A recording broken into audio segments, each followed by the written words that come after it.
É dessa forma que ele vê a construção da subjetividade.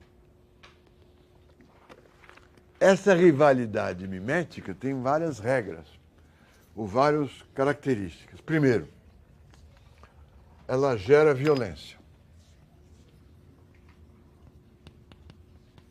Eu quero o que é seu, enquanto for seu. Se você me der, eu não quero mais. Não era exatamente o que eu queria.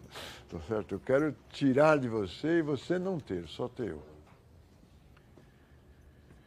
E para eles, a sociedade é sempre violenta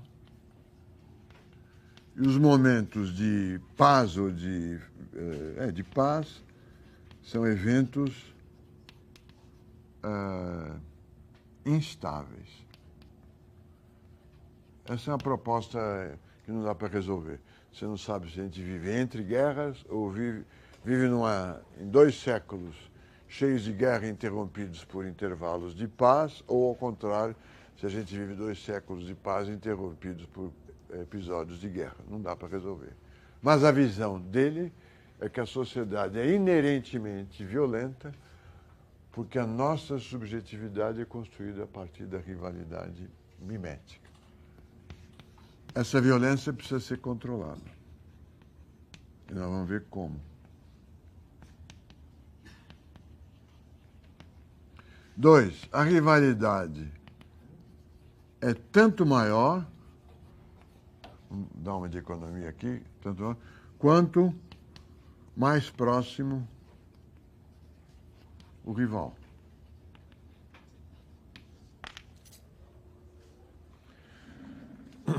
Vamos começar pela parte de baixo. A rivalidade é tanto maior quanto mais próximo o rival.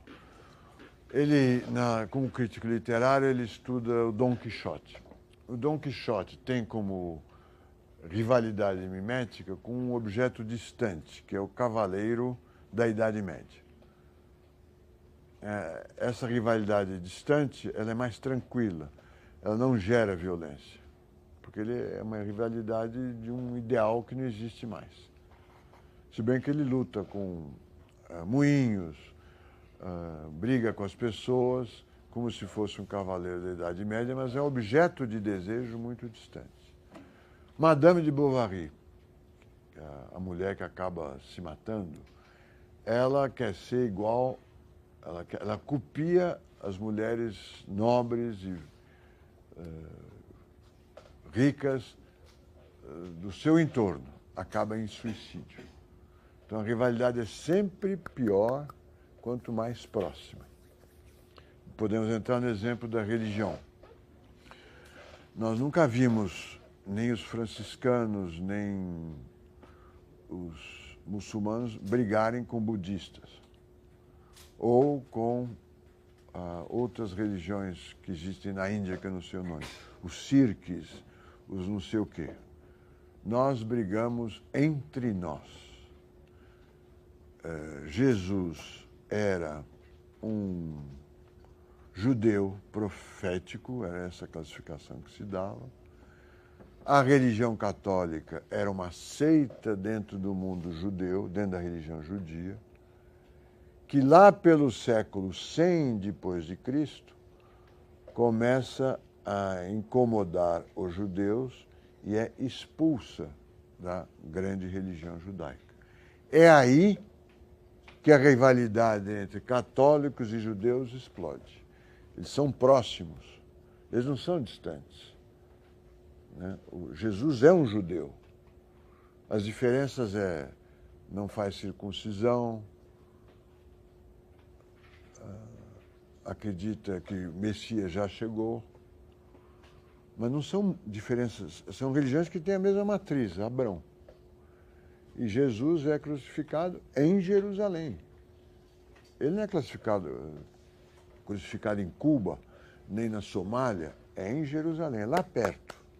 Não bastasse isso, 700 anos depois de Jesus, aparece uma outra religião, o islamismo, que é inspirada no judaísmo inicialmente, e Maomé escolhe subir aos céus ao lado da sinagoga judia. Ele podia subir aos céus em Medina, eu não quero ofender nenhuma das religiões que existirem aqui. Podia subir em Medina, na Meca, são lugares. Ele estava aqui na Península do Sinai, ou na Arábia Saudita. Ele foi subir aos céus em cima do Muro das Lamentações e ao lado da sinagoga. E logo ali Cristo foi crucificado. Essa é que é a rivalidade. As guerras não são guerras entre budistas e católicos, é entre católicos, judeus e muçulmanos na história da humanidade. E aí sai uma outra rival aqui, que são os protestantes, que são tratados violentamente pelos católicos e vice-versa. São as guerras religiosas do século XVIII. As nossas brigas não são com objetos distantes, não é com ET, é com o parceiro próximo. Porque é aí que vem a cópia, vem a admiração e o desejo de copiar o outro. Política. A grande disputa não é entre comunistas e monarquistas ou conservadores na Alemanha. É entre comunistas e social-democratas. O grande rival da social-democracia alemã, o grande rival do comunismo na Alemanha, é a social-democracia. Olhem para o espectro político brasileiro. Não há uma grande disputa entre o PT e o PR, ou o PT e o DEM. Não. Do mesmo lado, olha o PSDB. Não há uma grande disputa entre o PSDB e o PTB ou o PDT. Não é porque não sejam partidos importantes, que de fato não são. Mas a grande disputa é entre os partidos que tiveram a mesma origem, o PSDB e o PT. Ambos se dizem social-democratas. Ambos vivem de uma rivalidade incontrolável, não é? São os mais próximos. Se vocês tiverem que fazer visitas de relacionamento, comerciais, bancos, vender seguro, o que for.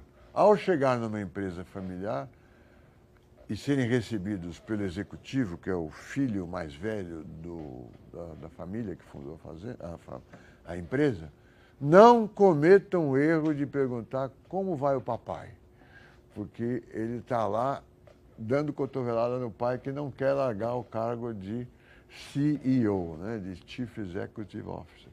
Pior ainda, mas aí eu não preciso ensiná-los, não pergunte como vai o cunhado nem o irmão, né?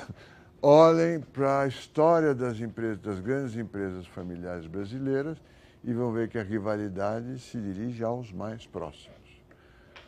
Estadão, Rui Mesquita, Abril,